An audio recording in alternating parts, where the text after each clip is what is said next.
Chapter 23. It is an important and popular fact that things are not always as they seem. For instance, on planet Earth, man had always assumed that he was more intelligent than dolphins because he had achieved so much. The wheel, New York, wars, and so on. Whilst all the dolphins had ever done was muck about in the water having a good time. But conversely, the dolphins had always believed that they were the far more intelligent species, for precisely the same reasons. Curiously enough, the dolphins had known long of the impending destruction of the planet Earth, and had made many attempts to alert mankind to the danger. But most of their communications were misinterpreted as amusing attempts to punch footballs or whistle for tidbits, so they eventually gave up and left the Earth by their own means shortly before the Vogons arrived. The last ever dolphin message was misinterpreted as a surprisingly sophisticated attempt to do a double backward somersault through a hoop whilst whistling the Star-Spangled Banner, but in fact the message was, "So long, and thanks for all the fish." In fact, there was only one species on the planet more intelligent than dolphins, and they spent a lot of their time in behavioral research laboratories running around inside wheels, conducting frighteningly elegant and subtle experiments on man. The fact that once again man completely misinterpreted this relationship was entirely according to these creatures' plans. Chapter 24.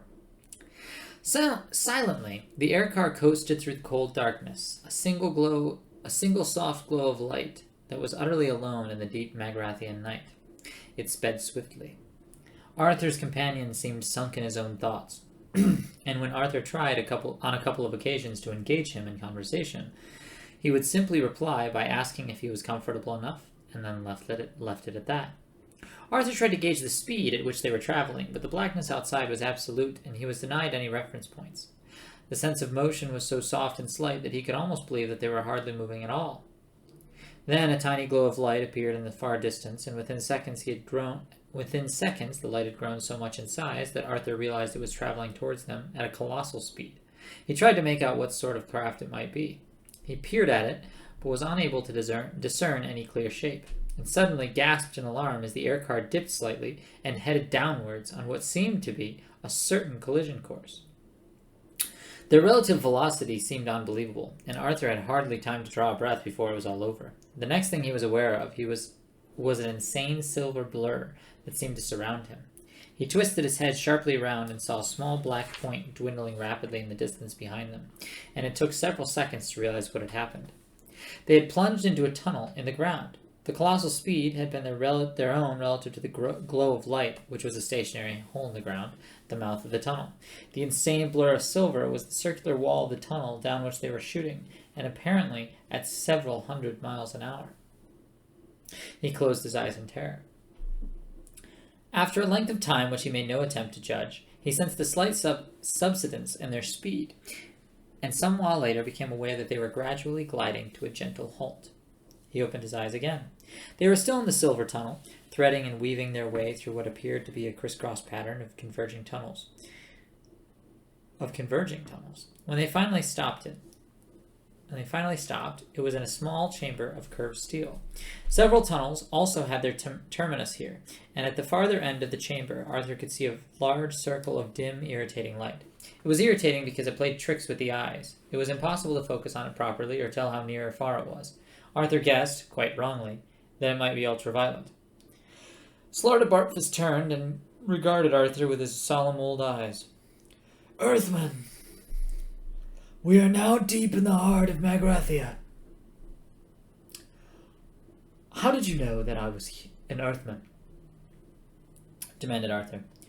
"These things will become clear to you," said the old man gently. "At least," he said with slight doubt in his voice, "clearer than they are at the moment. I should warn you that the chamber we are about to pass into does not literally exist within our planet. It's a little too large.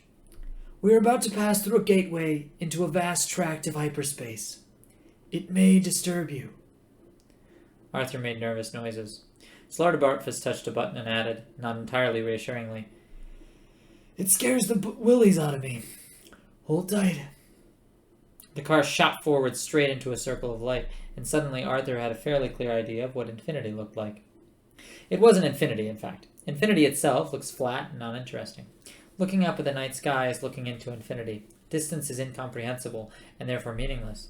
The chamber into which the air car emerged was anything but infinite, and it was just very, very, very big, so big that it gave the impression of infinity far better than infinity itself. Arthur's senses bobbed and spun as, traveling at the immense speed he knew the air car attained, they climbed slowly through the open air, leaving the gateway through which they had passed an invisible pinprick in the shimmering wall behind them. The wall. The wall defied the imagination, seduced it, and defeated it. The wall was so paralyzingly vast and sheer that its top, bottom, and sides passed away beyond the reach of sight. The mere shock of vertigo would kill a man. The wall appeared perfectly flat. It would take the finest laser measuring equipment to detect that as it climbed, apparently to infinity, as it dropped dizzily away. As it planed out to either side, it also curved. It met itself again 13 light seconds away. In other words, the wall formed the inside of a hollow sphere, a sphere over 3 million miles across and flooded with unimaginable light. "Welcome," said Slartibartfus as the tiny speck that was the air car, traveling now at 3 times the speed of sound, crept imperceptibly forward into the mind-boggling space. "Welcome to our factory floor." Arthur stared about him in a kind of wonderful horror. Ranged away before them, at distances he could neither judge nor even guess at, were a series of curious suspensions, delicate traceries of metal and light hung about shadowy spherical shapes that hung in space. "This is where we make most of the planets, you see." You mean you're starting it all up again now?" No, good heavens, no. No, the galaxy isn't nearly rich enough to support us yet. No, we've been awakened to perform just one extraordinary commission for very special clients from another dimension. It may interest you. They're in the distance in front of us." Arthur followed the man's finger till he was able to pick out the floating structure he was pointing out. It was indeed the only one of many structures that betrayed any sign of activity on it, though this was more a subliminal impression than anything one could put one's finger on. At that moment, however, a flash of light arced through the structure and revealed in stark relief the patterns that were formed on the dark sphere within. Patterns that Arthur knew. Rough, blobby shapes that were as familiar to him as the shapes of words, part of the furniture of his mind. For a few seconds he sat in stunned silence as the images rushed around in his mind, and he tried to find somewhere to settle down and make sense. Part of his brain told him that he knew perfectly well what he was looking at and what the shapes represented, whilst another quite sensibly refused to countenance the idea and abdicated responsibility for any further thinking in that direction. The flash came again, and this time there could be no doubt. "The Earth," whispered Arthur. "Well, the Earth Mark II, in fact," said Slartibartfus cheerfully. "We're making a copy from our original blueprints." Are you trying to tell me that you originally made the Earth?" "Oh, yes. Did you ever go to a place, I think it was called Norway?" No, I didn't." "Pity. That was one of mine. Won an award, you know. Lovely, crinkly edges. I was most upset to hear of its destruction." "You were upset?" "Yes. 5 minutes later and it wouldn't have mattered so much. It was quite a shocking cock-up." "Huh?" "The mice were furious." "The mice were furious?" "Oh, yes." "Yes, well, so I expect with the dogs and cats and duck-billed platypi, but they hadn't paid for it, you see, had they? Look, would it save you a lot of time if I just gave up and went mad now?" For a while the air car flew on in awkward silence. Then the old man tried patiently to explain. "Earthman, the planet you lived on was commissioned, paid for, and run by mice. It was destroyed 5 minutes before the completion of the purpose for which it was built, and we've got to build another one." Only one word was registering with Arthur. Mice? Indeed, Earthman. Look, sorry, are we just talking about the little white furry things with the cheese fixation? And women standing on tables screaming in early 60s sitcoms? Earthman, it is sometimes hard to follow your mode of speech. Remember, I've been asleep inside this planet of Magrathia for 5 million years, and know little of these early 60s sitcoms of which you speak. The creatures you call mice, you see, they are not quite as they appear. They are merely the protrusion into our dimension of vast hyper-intelligent pan-dimensional beings. The whole business with the cheese and the squeaking, it's just a front. The old man paused, and a sympathetic frown continued. They've been experimenting on you, I'm afraid. Arthur thought about this for a moment, and then his face cleared. Ah, no.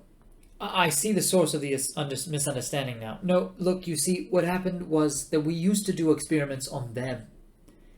They were often used in behavioral research, Pavlov and all that sort of stuff. So what happened was that the mice would be set all sort of tests, learn to ring bells, run around mazes and things, so that the whole nature of the learning process could be examined. From our observations of their behavior, we were able to learn all sorts of things about our own. Such subtlety. One has to admire it. What? How better to disguise their real natures, and how better to guide your thinking? Suddenly running down the maze the wrong way, eating the wrong bit of cheese, unexpectedly dropping dead of myxomatosis. If it's finely calculated, the cumulative effect is enormous. You see, Earthmen, they really are particularly clever, hyper-intelligent pan-dimensional beings. Your planet and people have formed the matrix of an organic computer running a 10 million year research program. Let me tell you the whole story. It'll take a little time. Time is not currently one of my problems.